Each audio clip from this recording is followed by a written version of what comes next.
রাজ্যপালের বিরুদ্ধে শ্লীলতাহানির অভিযোগ। বৃহস্পতিবার রাজভবনে অস্থায়ী কর্মচারী একজন মহিলা স্থায়ী চাকরির আবেদন নিয়ে রাজ্যপালের সঙ্গে দেখা করতে গিয়েছিলেন। সূত্র মারফত জানা যাচ্ছে, সেদিন সন্ধ্যায় চেম্বারে ডেকে পাঠিয়ে রাজ্যপাল সেই মহিলার সাথে অশালীন আচরণ করেন। গত কয়েকদিন ধরে রাজ্যপাল তাকে কুইঙ্গিত করছিলেন বলেও অভিযোগ। অভিযোগকারিনী সেই ব্যবহার ভালো লাগেনি। ঘটনার খবর পেয়ে রাজভবনে পৌঁছায় হেয়ার স্ট্রিট থানার পুলিশ। রাজভবন থেকে অভিযোগকারিনীকে থানায় আনা হয়। হেয়ার স্ট্রিট থানায় উপস্থিত হন কলকাতা পুলিশের উচ্চপদস্থ আধিকারিকরা এবং উল্লেখ্য, ডিসি সেন্ট্রাল তিনি নিজেই থানায় জিজ্ঞাসাবাদ করেন ওই মহিলাকে। তারপরই অভিযোগের পরিপ্রেক্ষিতে ওই মহিলা থানায় লিখিত আকারে অভিযোগ দায়ের করেন। পুলিশ সূত্রে খবর, রাজ্যপালের বিরুদ্ধে অভিযোগ দায়ের হলেও ব্যবস্থা নেওয়া যাবে না। সংবিধানের ধারা 361 এবং ধারা 361 এর সাবধারা 2 অনুযায়ী রাষ্ট্রপতি বা রাজ্যপালের বিরুদ্ধে কোনো রকম ফৌজদারি মামলা শুরু করা যাবে না। পুলিশ রাষ্ট্রপতি বা রাজ্যপালকে জিজ্ঞাসাবাদ বা গ্রেফতারও করতে পারবেন না। নিজের সম্পর্কে শ্লীলতাহানির অভিযোগ শুনে রাজভবনের তরফ থেকে পশ্চিমবঙ্গের রাজ্যপাল ডক্টর সিভি আনন্দ বোস বিবৃতি দিয়ে জানিয়েছেন, সত্যের জয় হবেই। আমি প্রকৌশলী বর্ণনা দ্বারা ভয় পেতে চাই না।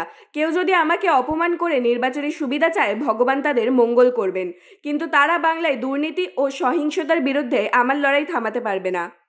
আমার ব্যবহারে আশা করি বুঝতে পেরেছেন আপনি। তারপরেও তাহলে আজকে কেন করলেন আমার সাথে এটা? তারপর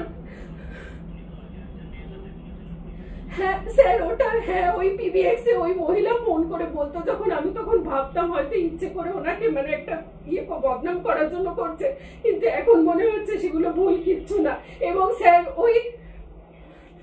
ওই কাদম্বরী ফোন করতো বলে সেটা নিয়েও একদিন এসে আমাকে মানে ওই রাজপুত স্যার ওএসডি তিনি বলছেন যে মানে উনি কি বলেন কি, ওনাকে কোনোভাবে কোনো এন্টারটেইন করা যাবে না, এবং উনি যে ফোন করে আমাদেরকে বিরক্ত করেন, ওনার এগেইনস্টে আমরা যেন গভর্নরকে লেটার দিই। যদিও আমার সময় ফোনটা কোনোদিন আসেনি, বাকি যাদের সময় এসেছে আমি তাদের মুখ থেকে শুনেছি যে ওই মহিলার উপর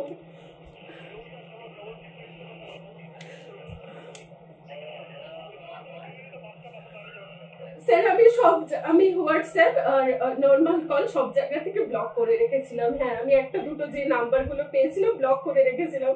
অ্যাকচুয়ালি স্যার এটার সাথে আমি তো মানে